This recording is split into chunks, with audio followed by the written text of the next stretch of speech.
What's up, everybody? This is Wade Merrick from Unparalleled Universe here with another figure review, and today I'll be reviewing the Disney Store exclusive Marvel Select Ant-Man from the new Ant-Man movie. And here he is in the packaging. Let's take a look. Along the side here it says Ant-Man. Up here we see the Ant-Man logo. Down here the Disney Store logo, and over here the Avengers logo. Here you're able to see the figure. Here's his helmet, his extra hands, and the mini Ant-Man figure that comes with him, and you're able to see the main figure here. On the side we see some Ant-Man artwork, and on the back we see a picture of the figure, and along the side it says Ant-Man. Here's the figure. Mine has a sticker on it that I wasn't able to get off, so if you're a collector that likes to keep your toys in the packaging, then you might not want to buy it online from the Disney Store anyways. Here's a picture from the side and the top. And there he is. He comes in the standard Marvel Select packaging that we've seen several times, so that you could display it on its side and with the artwork facing out, and it looks nice. And let's take a look at the articulation. His head can go side to side, and it has a little bit of down movement as well as a okay amount of up movement. His arms are able to come out and all the way around. There's no high bicep swivel. He has single jointed elbows and an elbow swivel. He has wrist swivel and hinge. He has these hip joints that Marvel Select has been using for almost all their figures. Not able to come out that much. He has double jointed knees. And he has rocking ankles, and you're able to tilt them back and forth. He has a waist swivel.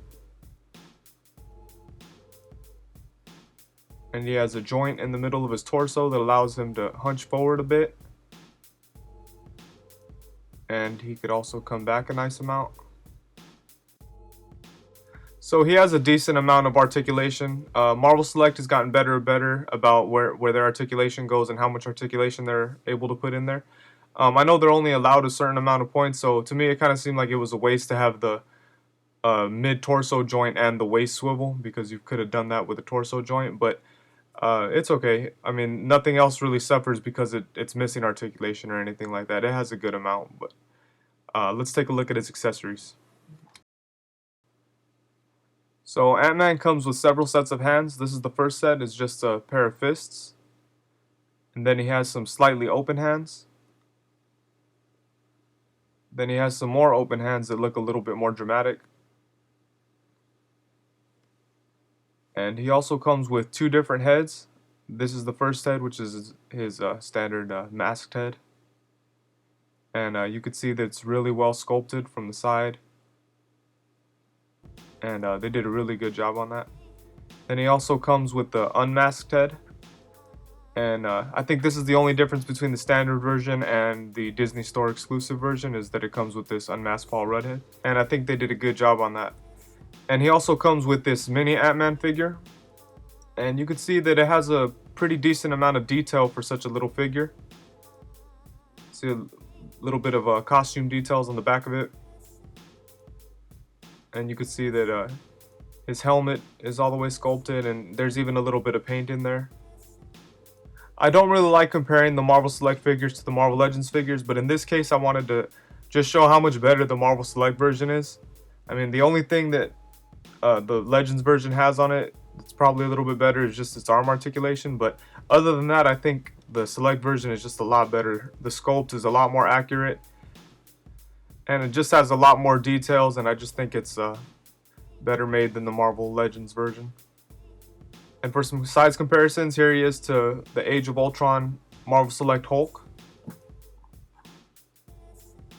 And also here he is next to the Marvel Select Marvel Now Hawkeye. And they're just about the same size. Hawkeye's maybe just a little bit taller than him. And I wanted to give you a closer look at all the details on this figure. They did a really nice job on the sculpt.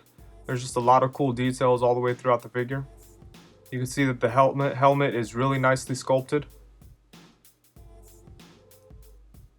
And you can see that there's some nice paint applications throughout the figure. There's nice shading on the red. There's a lot of details on the pants. Some of the paint gets a little bit sloppy throughout the figure on some of the lines and things like that, but there's nothing too horrible. You can see a lot of nice details on the back of the figure.